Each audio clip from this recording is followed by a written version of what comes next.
Iglesia, un abrazo muy especial.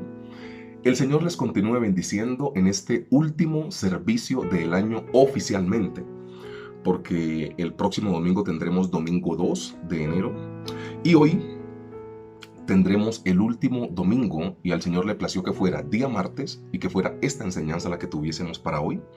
Complementaremos lo que vimos hace 8 días en Lucas capítulo 2. Tenga la amabilidad y lo busca. Y yo deseo de todo corazón que este tiempo, finalizando el año, sea un tiempo en el cual nosotros podamos ver la mano del Señor. Yo creo que lo mejor que le puede pasar a uno en estas fechas decembrinas no tiene que ver ni con los regalos ni con la plata, sino terminar el año en Cristo y empezarlo en Cristo. Eh, Voy a dar una encuesta, es solo una encuesta, que denota un poco la realidad eh, de lo que nosotros somos muchas veces como comunidad mientras usted va buscando Lucas capítulo 2. La encuesta dice que las personas que aman a Dios y que han llevado una vida piadosa durante todo el año hasta noviembre se desordenan en diciembre. Entonces espero que nosotros no le hagamos mucho eco a estas encuestas. En mis palabras, para no embolatarte la cabeza, la encuesta decía que hay cristianos muy buenos de enero a noviembre, pero llega diciembre con su alegría y la pachanga y se dan como algunas licencias y permisos y la gente termina muy embolatada, porque tiene que volver en enero a empezar todo el proceso que había hecho durante 11 meses atrás. ¿Sí me entiendes?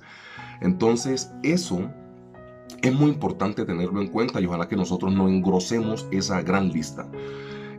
Algunos tenemos que viajar, otros no vamos a viajar, unos tenemos que compartir con la familia y toda tu familia no es conocedora de Cristo, entonces algunos fuman, algunos toman, algunos tal. Yo expliqué hace algunos servicios atrás que no hay que darle tanta importancia a eso porque vos sos luz en medio de las tinieblas y no te puedes aislar siempre de tu familia solo porque ellos lleven una vida diferente a la tuya. No, yo creo que tú necesitas estar en esos espacios, pero demostrar que eres una persona de Dios. Así de sencillo. Sin decir que ellos no sean de Dios, porque aquí se puede entender mal el tema. Pero necesitas estar y demostrar cuál es ese Jesús, ese Jesús con pasión que tienes en tu corazón, que te dice que hay unas cosas que no le agradan y por tanto no las haces. No meterte al cuento de que no, es que estamos en familia y me ofrecieron alguito y yo lo recibí. Cuando te des cuenta, estás por allá todo borracho. Cuando te des cuenta, estás por allá haciendo cosas que no son. Y después te arrepentís ante el Señor. Y el problema no es ni que el Señor te perdone, porque nosotros sabemos que si confesamos nuestros pecados, nos arrepentimos de ellos y no los repetimos más, Dios nos perdona. El problema es como el mal testimonio que se le da a la familia. Ese sí sería el problema, porque después, ¿cómo le predicas a una familia con la cual te uniste y te juntaste con ellos a hacer cosas que saben que no le agradas al Señor? O sea, puntualicemos un ejemplo. Usted ese día se le metió algo, perdón, y usted se puso un poco guapachoso. Y usted terminó haciendo algo que usted sabe que en la Biblia no le agrada al Señor. Entonces póngale el nombre que usted quiera. Entonces usted lo hace con su familia. Después usted en enero o en febrero va a empezar a predicarle a su familia de que mira, estas cosas no le agradan al Señor. Y tu familia lo primero que te va a decir es, pero en diciembre vos lo hiciste conmigo, ¿cómo me vas a decir ahora que esto no le agrada al Señor? Entonces es necesaria la cordura en estos espacios, sobre todo en estos espacios de diciembre que traen tanta cosa, ¿ok? Entonces yo no le veo mucho problema, es la verdad, porque de hecho el Señor, no es porque yo lo crea, es porque el Señor Jesús lo oficializó así. ¿Quién es este que come con rameras? ¿Quién es este que está con prostitutas? ¿Quién es este que está con cobradores de impuestos? ¿Quién es este que anda en medio de pecadores? ¿Quién es este que anda en medio de enfermos? O sea, el Señor Jesús fue lo más santo que pisó la tierra, pero nunca se excluyó de la sociedad. Siempre estuvo con su familia, siempre estuvo con la sociedad. Así la sociedad no hiciera todas las cosas bien, Él fue luz en medio de la tiniebla. Entonces Él comía con recaudadores de impuestos y con pecadores. Y cuando le daban la posibilidad de hablar, hablaba con denuedo y predicaba. Se acaba la discusión. Yo no creo en un cristianismo, y perdón que lo diga así, que introducción tan larga, yo no creo en un cristianismo que se aísla de la problemática porque a Dios no le agrada esa problemática. Yo creo en un cristianismo que está en medio de la problemática, lógicamente, si no tiene debilidad con esos temas. Paréntesis. Porque si Dios te rescató del alcoholismo y toda tu familia toma, pues ahí yo creo que hay un horario en el cual vos podés estar con tu familia y después te vas. Porque ahí te quedas ahí y lo que tenías antes, el pecado grave, era el alcoholismo, sabes que vas a terminar recibiendo trago y vas a terminar vuelto una nada. Entonces, también inteligencia. Pero yo no creo en un cristianismo, cerrando el paréntesis, que se aísla de la problemática del mundo, sino que viene a ser luz en medio de la tiniebla y cambia ese mundo tan diferente. Entonces, yo no le veo mucho problema en que usted viaje con su familia, en que comparta con su familia, pero que usted se porte bien como un hijo de Dios. No porque lo esté viendo el líder, no porque, no, nada, sino porque su vida ahora es diferente, ¿ok? Lucas capítulo 2, versículo 1. Leer esta historia a mí me encanta porque es una historia que usted la conoce, ¿cierto? Se le pasa en las películas de Semana Santa, algunas películas en diciembre, hay muchos documentales acerca del nacimiento del Señor. Así vamos a terminar el año en la predicación. Lucas 2, versículo 1, hablando de un camino que vale la pena recorrer. Recuerda que en la predicación pasada dijimos qué ingredientes debe llevar un camino que vale la pena recorrer con el Señor, ¿cierto? Recuerda que hablamos de la manifestación de Dios, hablando de Elizabeth, y hablamos del sacrificio, hablando de la Virgen María, que estas dos muchachas son una cosa de locos, ¿ok? Son un hit, literalmente. Entonces, mira, Lucas 2.1 dice de la siguiente manera: aconteció en aquellos días que se promulgó un edicto de parte de Augusto César, que todo el mundo fuese empadronado. Este primer censo se hizo siendo Cirenio gobernador de Siria, e iban todos para ser empadronados cada uno a su ciudad. Y José subió de Galilea, de la ciudad de Nazaret, a Judea, a la ciudad de David, que se llama Belén, por cuanto era de la casa y la familia de David. Lucas 2.5. Para ser empadronado con María su mujer, desposada con él, la cual estaba encinta. Y aconteció que estando ellos allí, se cumplieron los días de su alumbramiento y dio a luz su hijo primogénito y lo envolvió en pañales y lo acostó en un pesebre porque no había lugar para ellos en el mesón. Un camino que vale la pena recorrer. Rápidamente, en la predicación pasada vimos una manifestación de Dios y ahí hablamos de Elizabeth y hablamos del sacrificio o el esfuerzo que se debe hacer para poder hacer que este Jesús nazca dentro de nuestros hogares. Y ahí hablamos de la Virgen María, que tiene una condición excelsa. Aquí está la esclava del Señor, hágase conmigo Dios como tú decides. Yo quisiera tener esa característica que tuvo la Virgen María. Muchas veces Dios le está dando a uno una orden y uno batalla, entra en conflicto y se inventa cosas, ¿no? Que vamos a ayunar, que vamos a orar. No porque esos dos hábitos sean un invento, sino que terminan siendo un invento y terminan sobrando cuando Dios ya te dijo lo que tenés que hacer. Entonces, no hagas eso. Ay, Señor, voy a que tú me reveles y que... No, hermano, si Dios le dijo, obedezca. Entonces, qué bueno sería que nosotros tuviéramos esa disponibilidad y esa disposición de ser como la Virgen María. Porque mira que aparte de ser carismática, fue empática. El carisma tiene que ver con entrarle bien a la gente, con como tú eres. Pero la empatía tiene que ver con colocarse en el lugar del otro. Y hay gente que es simpática pero no empática. Y la Virgen María tiene esas dos características. Y qué pena que me meta quizá con estas definiciones así como tan raras para una prédica. Pero la simpatía es cuando uno agrada a la situación, pero la empatía es cuando uno se pone en el lugar del otro. Y aquí María tiene mucho de empática, no únicamente de simpática, porque la Virgen María no está pensando únicamente en ella, sino en el otro, y ese otro es Dios. ¿Qué propósito y qué plan tiene Dios conmigo? Ah, tiene este, yo me pongo en el lugar de él y cumplamos el plan. Qué bueno es que nosotros le apuntemos a la simpatía, pero también a la empatía, que tiene que ver con identificarme con el problema del otro. ¿Ok? Hoy tendremos, iba a decir 2 puntos de predicación, pero hoy es la última predicación del año, nos toca hacer 3, van a ser muy rápidos, pero nos toca tener 3 palabras hoy en cuenta con esta lectura, ¿ok? La primera palabra es dificultad, la segunda palabra es alarma, dificultad, alarma, y la tercera palabra es, yo pongo como Dios me lo dio, a mí me gusta más la palabra propósito, pero voy a hablar de destino hoy. A mí se me acomoda más bíblicamente la palabra propósito, pero lo que Dios puso en mi corazón fue destino y yo no necesito predicar lo que yo quiera, sino lo que Dios puso en mi corazón, ¿ok? Él me lo puso como destino.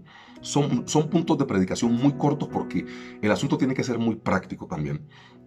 Entonces, la primera palabra que vamos a ver para hoy es dificultad. Y lo que yo quiero hacer hoy es hablarte de Lucas 2:20, que lo vamos a leer a continuación. Dice de la siguiente manera: y volvieron los pastores glorificando y alabando a Dios por todas las cosas que habían oído y visto, como se les había dicho. Ustedes recuerdan la historia. Yo decía que esta es una historia fantástica porque ustedes saben todo lo que pasó, sobre todo en Lucas capítulo 1 y en Lucas capítulo 2. Ustedes lo saben casi que de memoria, si no usted lo puede leer en casa. Pero sabe que hay unos pastores que son revelados por un ángel que tienen que ir a visitar al niño, absolutamente todo. Cuando yo hablo de dificultad en este primer punto de predicación para hoy, tiene que ver con buenas noticias en medio de la dificultad. Esa dificultad que nunca va a dejar de estar en el ser humano cristiano, porque de hecho la vida es dura. La vida es muy, pues yo no sé si la palabra es fácil, pero la Biblia es un poco más llevadera. La vida es un poco más llevadera en Cristo, pero la vida no es sencilla. Yo creo que la vida es sencilla y eso para los niños. Cuando uno es un niño, el papá lo lleva, la mamá lo lleva, el papá paga las cuentas de uno, esas cositas así que uno se dedica como por dormir, como por comer, por ir a la escuela, sacar buenas calificaciones y ya. Ahí cuando usted es niño y adolescente, usted pues no tiene mucho problema. Cuando usted ya crece un poco más y adquiere otras responsabilidades, la vida se le pone más dura, ¿cierto? Porque tiene una responsabilidad quizás diferente, es lo que yo te intento decir. Pero mira, buenas noticias en medio de la dificultad. Personajes o acciones que aparecen rodeando el nacimiento del Señor Jesús. Hay un ángel que le anuncia a María. Están los sabios de Oriente que usted conoce como Reyes Magos. Digámosle Reyes Magos para que usted tenga como una mejor memoria de lo que pasa. Ellos eran sabios de Oriente, pero culturalmente la gente le dice a esos Reyes Magos. Entonces quedémonos con Reyes Magos para que usted me entienda mejor.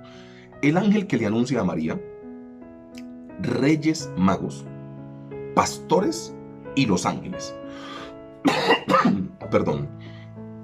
Ustedes se dan cuenta que por más dificultad que tuvo el nacimiento del Señor Jesús, Dios puso 4 entes a acompañar el nacimiento del Señor Jesús y nunca dejó solo a José y a María.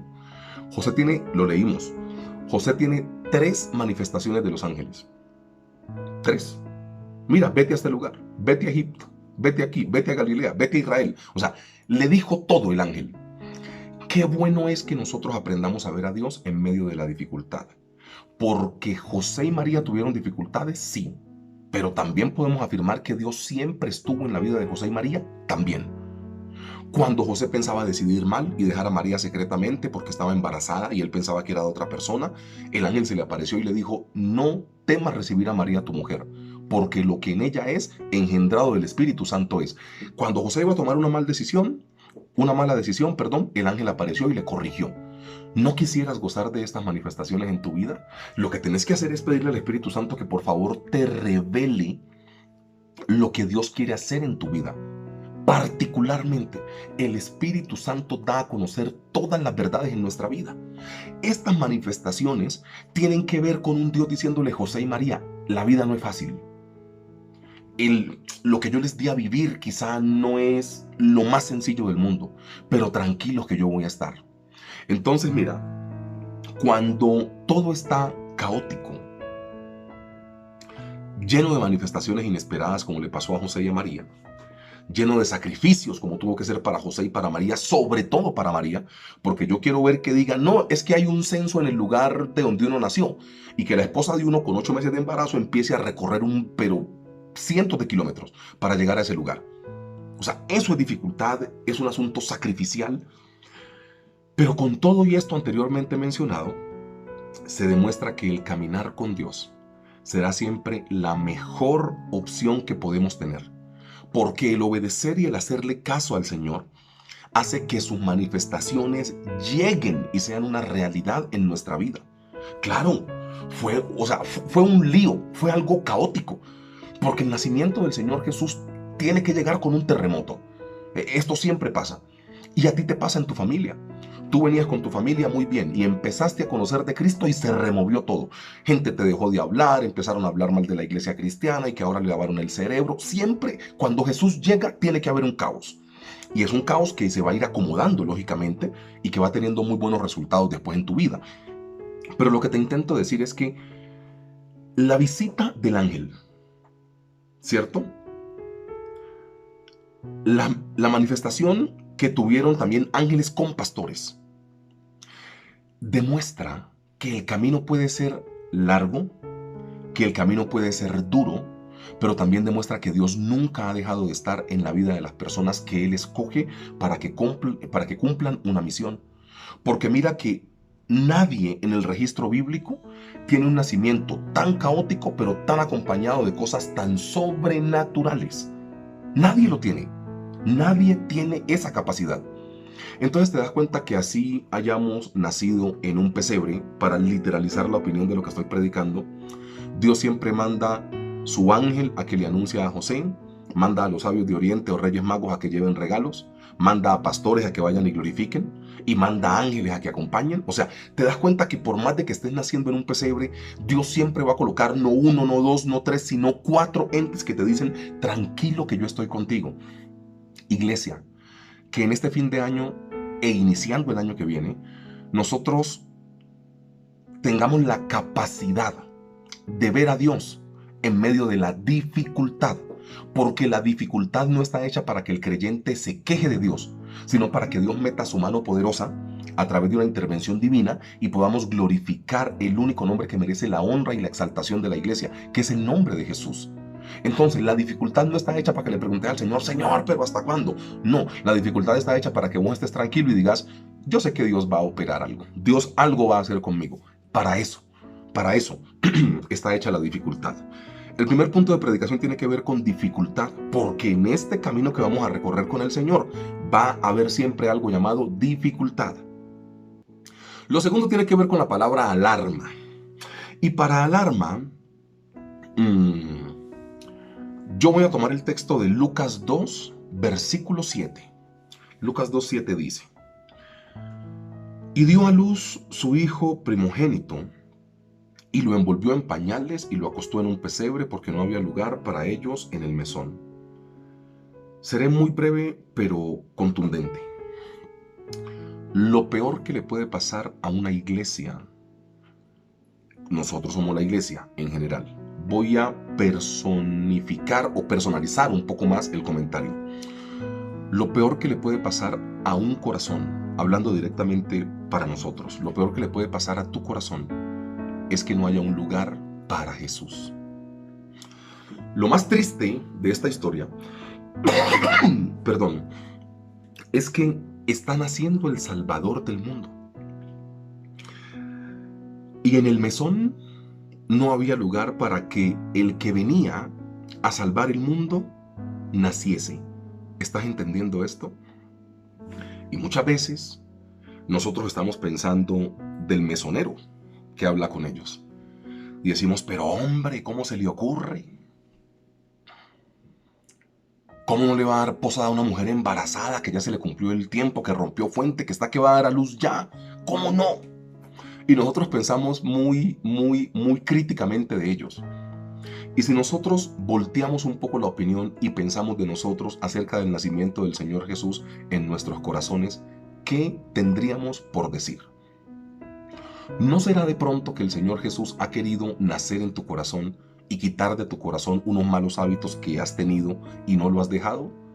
Si eso ha llegado a ser así, estás en la misma posición del mesonero. Yo creo que en una peor posición, porque el mesonero tuvo que resolver ahí, circunstancialmente. Ya llegó, no, la posada está llena, aquí no hay cupo. No, pero que estoy embarazada, ya rompí fuente, voy a dar a luz. No hay cupo, doña María, váyase. Listo. Hoy en día vos tenés la historia y la podés leer. O sea, hoy en día tenés la historia y podés leer la historia y darte cuenta que nosotros podemos caer fácilmente en el papel del mesonero. ¿Sabes qué es lo peor que le puede pasar a tu corazón? Que tu corazón no tenga un lugar para ese Jesús que quiere nacer dentro de él. Y lo más caótico de la historia es esto. Porque bueno, eh, yo, yo siempre que pienso de este nacimiento, pienso cómo somos nosotros ahora con los nacimientos, ¿sabes? Nosotros, e incluso hay familias que eso no está mal. Yo aplaudo incluso que lo hagan. Que lo hagan, perdón. Hay familias que dicen, vamos a planear embarazarnos en tal fecha. Entonces, antes se afilian a una medicina prepagada para que el niño nazca en una clínica con medicina prepagada, con todos los profesionales. Y eso está bien porque eso es bienestar. El que tenga su plata, hermano, que invierta en su familia. Yo no me voy a enojar por eso. Entonces nosotros pagamos medicina prepagada, yo no sé qué tal cosa. Y si no le cumplen al niño, pues uno llama a la Supersalud, a la Superintendencia de Salud. Y la Superintendencia llama a la clínica y aprieta a la clínica. Por favor, resuelvan rápido. A ver, caso particular. A nosotros nos tocó. Ustedes saben, Ameriquito, mi hijo, Américo III, Lucas Abel Américo, se llama mi hijo, para los que no saben. Él nació en una clínica en Bogotá, ¿cierto? Y él necesitaba una bala de oxígeno para poder traerlo a Tunja, ¿no? Porque él me nació con taquipnea.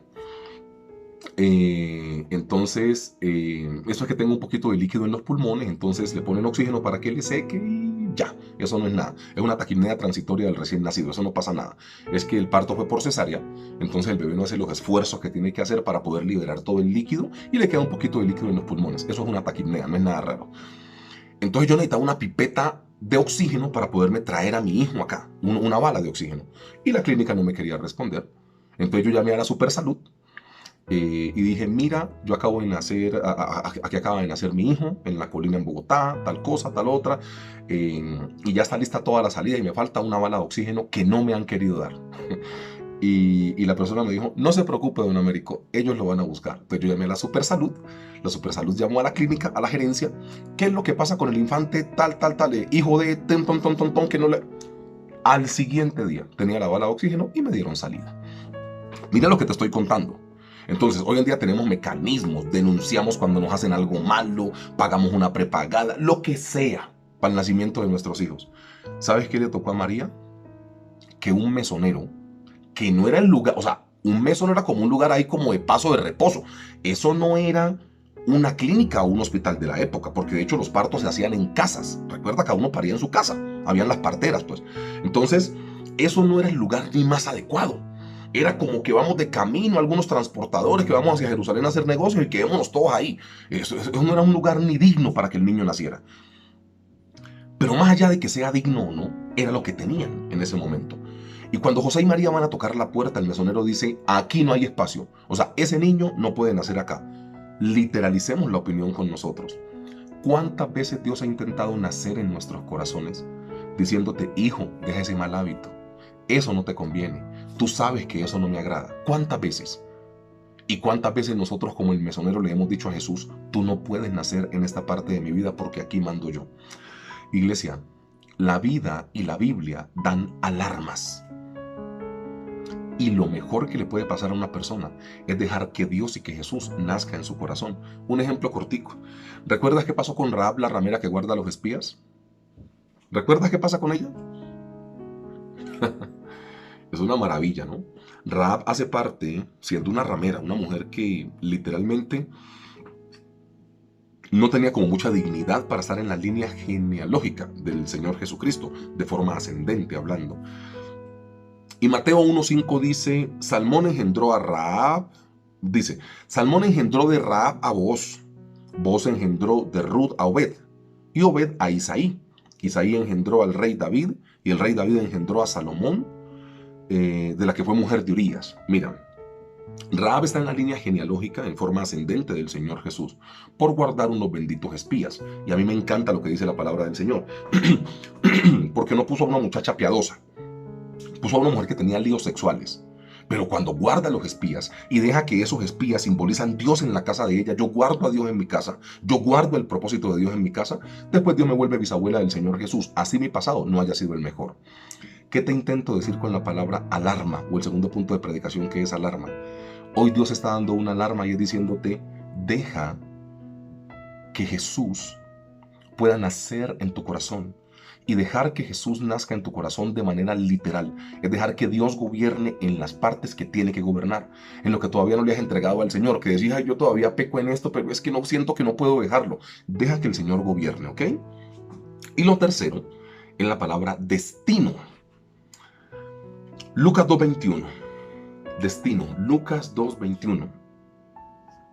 Cumplidos los 8 días para circuncidar al niño, le pusieron por nombre Jesús, el cual le había sido puesto por el ángel antes que fuese concebido. Ay, Dios mío. ¿Ustedes se dan cuenta que el nombre del niño fue el que Dios escogió? Y esto tiene una connotación muy importante. Sino que nosotros venimos así, abuelo de pájaro, muy rápido, porque decimos, no, es que Isaías lo había dicho, y es que ya estaba profetizado. No, espérate, eso no es tan fácil como parece. Acá lo que la palabra del Señor intenta puntualizar es que qué bueno fuese que el cielo escogiera por nosotros siempre. El Señor Jesús expresó esta voluntad en Mateo capítulo 6, cuando dijo que lo que se haga en el cielo pase en la tierra. O sea, eso que usted y yo conocemos como el Padre Nuestro, que decimos, hágase tu voluntad así en el cielo como en la tierra, o en la tierra como en el cielo, está mostrando una intención del Señor Jesús, y es que lo que esté pasando arriba en el cielo pase acá abajo en la tierra. ¿Sabes qué pasa? Que la Biblia sí se encarga de demostrar que los dos personajes más importantes del Nuevo Testamento, y eso a mí me da pena, pues habrá gente que puede llegar a pensar diferente, porque hay gente que pensará que el nivel de importancia es por la incidencia que tuvo en el mundo gentil, y ahí sería el apóstol Pablo, ¿cierto? Un poquito Pedro, pero Pablo fue el que más incidió. Perdón. Pero yo el nivel de importancia lo marco en abrir un camino y en consolidarlo, ¿sabes? No es por mucho hacer, que estos hicieron mucho, pero yo sí creo mucho en los principios. Porque yo creo que la palabra dice que todo tiene su tiempo. Y aparte de que todo tiene su tiempo, de que todo tiene un inicio. Y nosotros somos mucho del resultado, no del proceso o del inicio. Y el proceso y el inicio termina siendo muy importante. Algunas veces más que el resultado. Mira, por ejemplo, cuando alguien gana una medalla olímpica. Todo el mundo lo aplaude, llegan los noticieros y ahora sí filman a la mamá, a las abuelas en la cancha donde empezó el niño o la niña, y mira que este fue el primer entrenador que tuvo, que yo no sé qué. Premian el resultado, pero no saben el esfuerzo que tuvo que hacer esa persona. No saben como el esfuerzo que hizo la familia, dejar de comer para poder comprar unos guayos, dejar de comer para poder comprar una bicicleta, dejar de... Yo no sé, todo el proceso la gente lo omite. Pero, es que él fue el campeón. Foto para el campeón, noticia para el campeón, pero la gente desconoce el proceso. Acá está pasando lo mismo. Yo soy más de pensar en el inicio y en el proceso y no el resultado. El resultado es una consecuencia, no es lo más importante. De lejos, es mi opinión. Los personajes más importantes que tuvo el Nuevo Testamento, uno se llama Juan Bautista y otro se llama Jesús. Pero por montones. No que el apóstol Pablo escribió más cartas, pero ¿de quién predicaba el apóstol Pablo? De Jesús. ¿Cierto? No, que es que Pedro se encargó de la iglesia después de que el Señor Jesús se fue. Y Pedro se encargó de la iglesia y ¿qué predicaba? A Jesús. Lo más importante es Jesús. Y resulta que si ese Jesús que nosotros conocemos no se pone bajo la cobertura de un maestro, de un rabí que era Juan, y no se bautiza, no empieza su ministerio porque no es lleno del Espíritu Santo. ¿Qué te intento decir con esto? El inicio tiene más relevancia y más importancia aún que el mismo bendito resultado. El resultado es un momentito. Un día yo leí una entrevista que le hicieron a Usain Bolt, el que tiene el récord de los 100 metros, que lo bajó de 9, ¿no? Lo bajó de 10 segundos. Usain Bolt decía en la entrevista, se la hizo las CNN, creo que se la hizo, y él decía, yo llevo cerca de 7 años preparándome para este récord olímpico que hice en menos de 10 segundos. Eso tipifica exactamente lo que yo te quiero compartir. Usain Bolt decía, llevo 6 años y medio, 7 años preparándome para correr y poder ganarme esa medalla olímpica. Es una cosa de locos, ¿sí me entiendes? Pero él venía con un proceso de 7 años de preparación, que se fueron así, en 10 segundos. ¿Sabes qué es lo que pasa? Pero la gente recuerda más a Usain Bolt de los 10 segundos. ¿Cómo Usain Bolt bajó eso de 10? ¡Qué locura! ¡Qué récord mundial! Tenga premios, tenga tal cosa. Y el proceso, y el inicio, y ese profesor que lo tuvo en sus inicios, y la mamá que no comía para poderle dar unas zapatillas para que pudiera correr. Cuando se le acabaron los zapatos de ir a la escuela, pues corría descalzo, porque es que no podía dañar los tenis del colegio, porque le daban duro en la casa. Donde dañe los tenis, hermano, somos pobres. ¿Vas a dañar los tenis de educación física? Un ejemplo, no, te vas a correr descalzo. Le salían ampollas en los pies. Nadie habla de esto. El inicio y el proceso es más importante que el resultado, bíblicamente hablando, sí. Entonces, hablando de esto, hablando del destino, ustedes se dan cuenta que los personajes más importantes que tuvo, por decirlo así, el Nuevo Testamento, que no me gusta partir la Biblia, pero para que usted me entienda, el Nuevo Testamento tuvo dos personajes que para mí son los más importantes de la historia del Nuevo Testamento, que son Juan Bautista y el Señor Jesús. La pregunta es, ¿quién escoge el destino o el nombre de estos dos personajes de relevancia? Recuerda la historia. Zacarías está ofreciendo el incienso según las suertes o el turno que le tocaba. Se le aparece el ángel. Estoy narrando Lucas capítulo 1. Zacarías, no temas, porque ya está hecho. Te llegarás a tu mujer, tendrás un nombre, tendrás un hijo y le pondrás por nombre Juan, porque éste aliviará los males. El nombre de Juan Bautista lo escogió el cielo. Y el nombre del Señor Jesús lo escogió el cielo. Y mira qué personajes de tan magna importancia tiene el Nuevo Testamento. Sencillo. Te das cuenta que cuando el cielo es quien escoge tu nombre y tu destino, puedes marcar una gran diferencia ante los demás. Cuando dejas que el cielo te escoja, Dios pone un trabajo de privilegio en tu vida. No estamos hablando cosas raras. Estamos hablando de que Juan Bautista abrió el camino. Y el Señor Jesús dijo de Juan Bautista, entre los nacidos de mujer, ni antes ni después de él va a haber un hombre más grande. Dicho por el Señor Jesús. Y un día está Juan con sus discípulos, ve a lo lejos pasar al Señor Jesús y dice, yo bautizo con agua.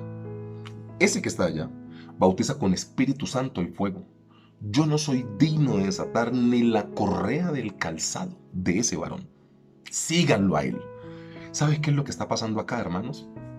Que cuando el cielo escoge, hay grandeza en nosotros. Cuando el cielo escoge.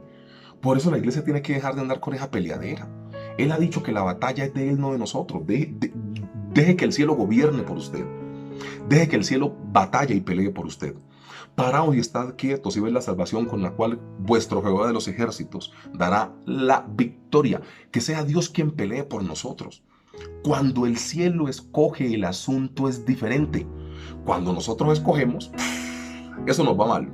Y después intentamos meter el cielo como se pueda, ¿no? O sea, tomamos nuestras decisiones, empezamos a hacer lo que nosotros queramos y al final, ay Señor, ayúdame. No, deja que el cielo escoja. Los personajes de más relevancia del Nuevo Testamento, llamado Juan Bautista, porque es el que abre camino. Y aquí esto es por regla de 3, hermanos. Es más, sin Juan Bautista no hay Jesús y se acaba la discusión. Según la profecía de Malaquías, sin Juan Bautista no hay Jesús. O sea, si Juan no abre camino, Jesús no puede llegar. Para que me entiendan de esa manera, para que vean la importancia que tiene esto. Entonces, el que abre el camino, que es Juan, y el que lo consolida, que es el Señor Jesús, ¿quién escogió por ellos? El cielo. Iglesia, dejemos que nuestro destino sea marcado por el mismo cielo.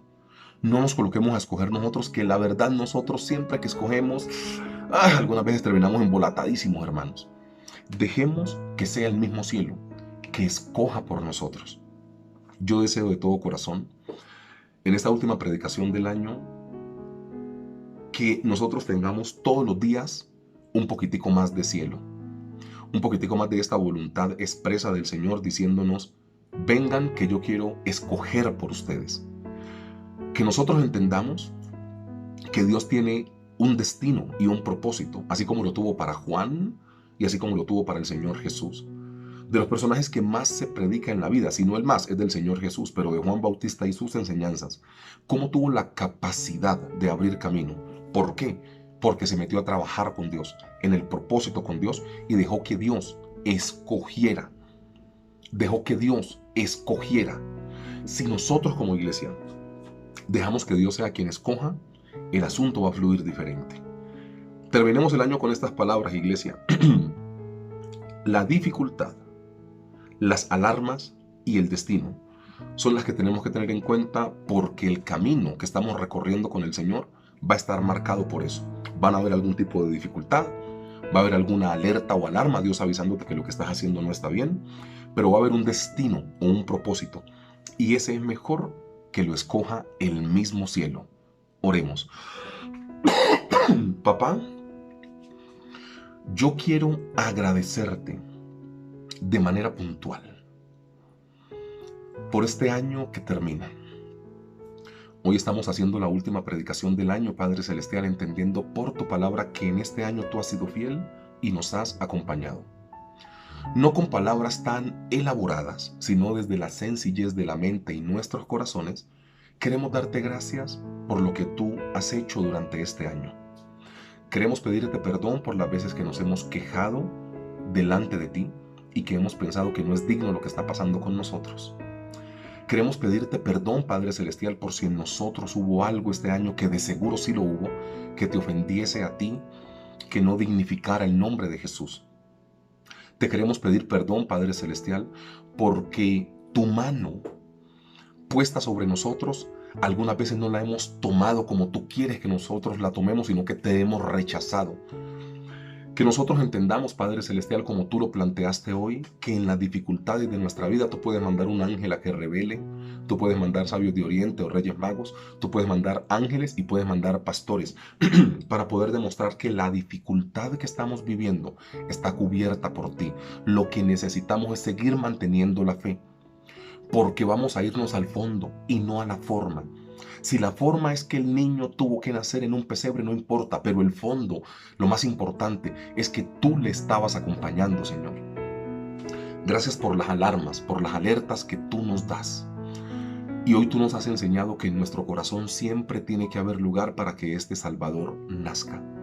Porque lo más caótico de la historia no es quizá el nacimiento en un pesebre, sino que hubo alguien que le cerró la puerta en el mesón al Señor Jesús. Perdónanos, Padre Celestial, porque muchas veces nosotros te hemos cerrado las puertas en lo que tú quieres empezar a hacer en nuestra vida. Y te damos honra y gloria porque hay un destino y un propósito. Este va a estar en nuestra vida, Padre Celestial, el día en que nosotros entendamos que tenemos que dejar que tú escojas por nosotros. Padre Celestial, saca de nosotros el egoísmo, saca de nosotros la rencilla, saca de nosotros el pleito, saca de nosotros ese corazón dañado, ese corazón de piedra, y pon un corazón de carne para que lo que tú escojas por nosotros sea aceptado. Gracias porque hay virtud, Padre Celestial, cuando el cielo escoge, y los nombres de Juan y de Jesús los escogió el mismo cielo, tú gobernando sobre todo, amado Dios. Nosotros queremos que en este año que termina y en el que vamos a iniciar en cortos días, 3 días, empezamos el nuevo año, seas tú quien escoja por nosotros. Porque si tú escoges, todo saldrá bien. No será fácil, pero saldrá bien. En el nombre glorioso de nuestro Señor Jesucristo, en acción de gracias cerramos este año, dándote gracias por todo lo que tú has permitido que en nuestra vida acontezca, y te damos también gracias por el año que apenas comienza, en el nombre glorioso de Cristo Jesús. Amén y amén, Señor.